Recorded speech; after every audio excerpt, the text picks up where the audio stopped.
Taxi operators in the Eastern Cape are gathering this morning as they continue their fight for the COVID-19 TERS funds.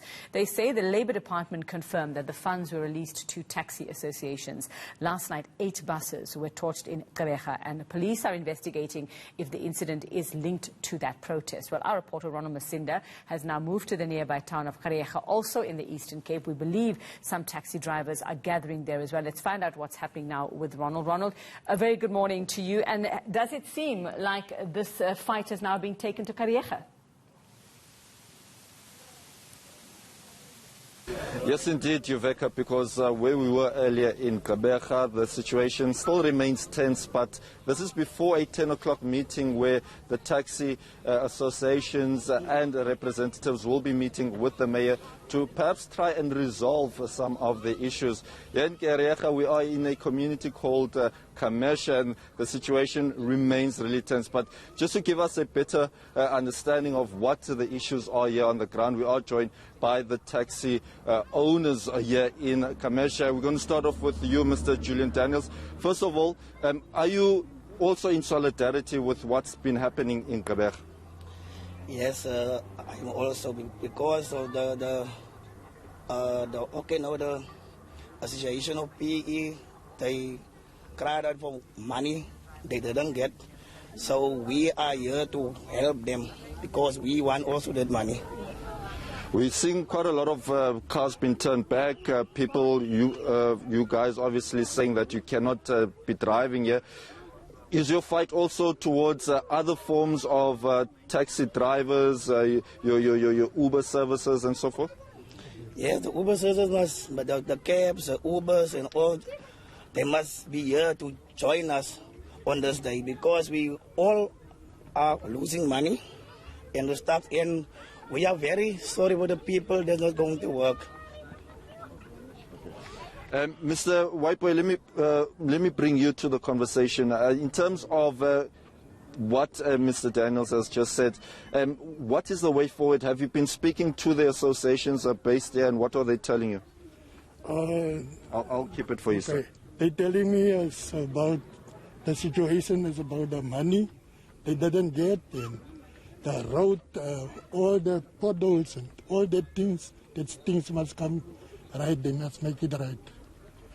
We're also seeing a bit of a police presence here.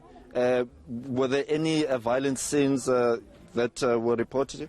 No, there was not violence. No violence. So we are standing here. We look at the situation. We are hearing that the taxi owners and operators are saying that this strike will continue if things are not resolved later this morning. Is that the similar stance that you'll be taking?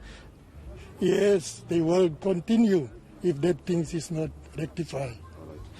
Lastly, I just want to bring you quickly, Mr.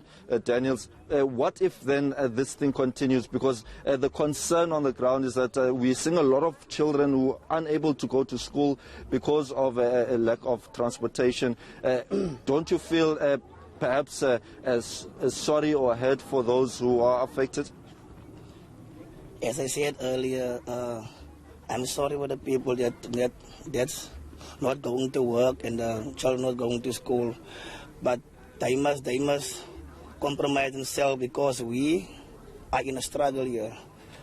The people not helping us out, so I'm sorry for the day or for the week the children not going to school and the people in PE because I got contracts and I can't take them to work because of the riots and those blocking of the roads of the people.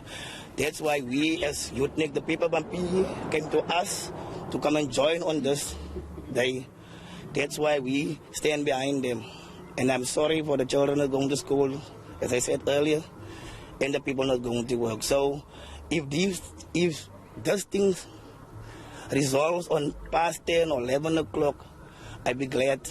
So we can operate again and go back to normal and stuff. All right, gentlemen, thank you very much indeed. Yuveka, we're probably sooner to finding out what the outcomes of that meeting will be, but if things don't get resolved soon, we could see quite a lot of people remain stranded in many parts of Kariega and Kariega, which we are seeing here. Many children are around here not going to school, and many people were unable to go to work in Kariega. Many people who we spoke to even this morning saying that there's no way that they can go to work because the taxi or the minibus taxi industry is the main source of transportation. Undoubtedly, Ronald, the domino effects of this will be felt, like you say. They can't work, the people who depend on them to get to work can't get there, and this is going to snowball. Thanks very much, Ronald Masinda there in Kariega, and just checking up on those protests and disgruntled taxi drivers as well. Still on the